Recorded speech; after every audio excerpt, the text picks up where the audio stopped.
ప్రియ సహోదరి సహోదరులందరికీ నా హృదయపూర్వకమైనటువంటి వందనాలు చెల్లిస్తున్నాను. బైబిల్ గ్రంథమందు లూకా సువార్త 6వ అధ్యాయం 20 వచనం చదువుకుందాం.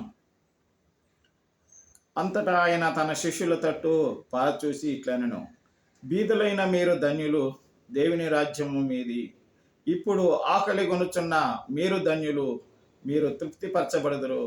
ఇప్పుడు ఏడ్చుచున్న మీరు ధన్యులు, మీరు నవ్వుదురు. In English, blessed are you who are hungry now, for you shall be satisfied.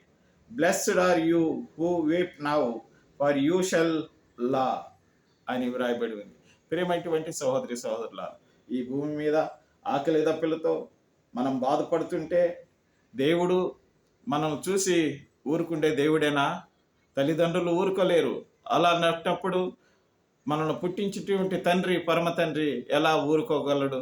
ఈ భూమి మీద ఆయన మనలను ఆకలి దప్పులైనా, కష్టాలైనా, శోధనలైనా, బాధలైనా, అప్పులైనా, అవమానాలైనా మనల్ని కాపాడుకుంటూ సహాయం చేసేటువంటి దేవుడు కాబట్టి మీరు ధన్యులని చెప్తున్నారు. కాబట్టి మనం ఓపికతో, సమాధానంతో, సంతోషముతో, దీర్ఘశాంతముతో, దయాలత్వంతో, మంచితనముతో మనం ఈ లోకంలో కుటుంబం మధ్య, గ్రామం మధ్య, సహోదరి సహోదరుల మధ్య, ఇరుగు పొరుగు వారి మధ్య, మన దేశంలో, ప్రపంచంలో ఎక్కడున్నా కానీ మనం ఇలాంటి లక్షణాలు కలిగి దేవునికి విధేయులవుదాం గాక.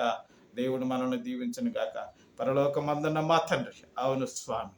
ప్రభువా, ప్రస్తుతం ఏడుస్తున్నటువంటి బిడ్డలు, ప్రస్తుతము దుఃఖిస్తున్నటువంటి బిడ్డలు, ప్రస్తుతము ఏమి తిందమా, ఏమి త్రాగుదమా అని నిరుద్యోగ సమస్యలతో స్వామి, ఒడిదుడుకులతో స్వామి కొట్టుమిట్టాడుతున్నటువంటి మా స్వామి ప్రజలందరికీ నీవిచ్చిన ఈ సందేశం కొరకు నీకు వందనాలు ప్రభువ. దేవా, మీరంతా ధన్యులని చెప్పినటువంటి దేవుడు స్వామి, గొప్పంత దేవుడు మాకు ఉండంగా స్వామి మాకేమి కొదువ తండ్రి.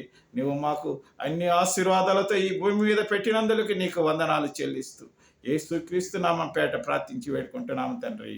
ఆమేన్. Praise the lord. మీ అందరికీ నా వందనాలండి. మీరంతా క్షేమంగా ఉన్నారు కదా? మీరు, మీ కుటుంబము, మీ పని పాటలు, మీ రాకపాకలు, మీ బిజినెస్లన్నీ దేవుడు దీవించి ఆశీర్వదించునుగాక. దేవుడు మిమ్మల్ని సమాధానపరచునుగాక. ఆమేన్.